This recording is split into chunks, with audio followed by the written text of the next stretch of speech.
Member, his time has expired.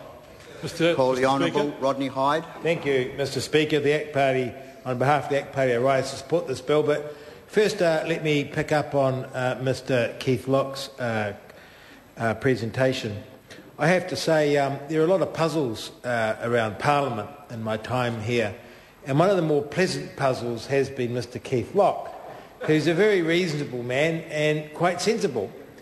And he spent his time here in Parliament, like we just heard, Mr Speaker, being highly critical of the SIS and its intrusive powers onto ordinary citizens, and yet Mr Locke, by his very politics, has supported and given succour to the most oppressive and repressive regimes known in the 20th century. Regimes that ran complete police states. And I just don't understand Mr Keith Locke. I can understand it if he was an anarchist or if he was a hardcore libertarian to have concerns about the SIS. But given Mr Locke's politics and his ideology and the regimes that he supported around the world, it's very, very tough to sit through one of these criticisms of our own security intelligence service and suggest somehow it's not given proper democratic oversight and doesn't operate within the rule of law.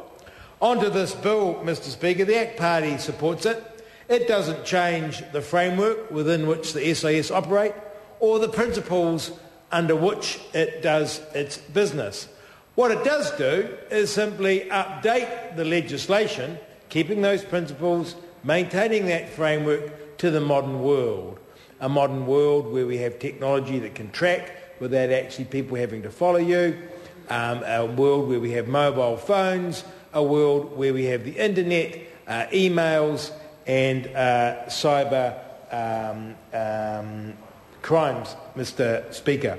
In fact, the current legislation, as I understand it, was designed and thought of when Get Smart was popular on TV. That's how out of date our current legislation is.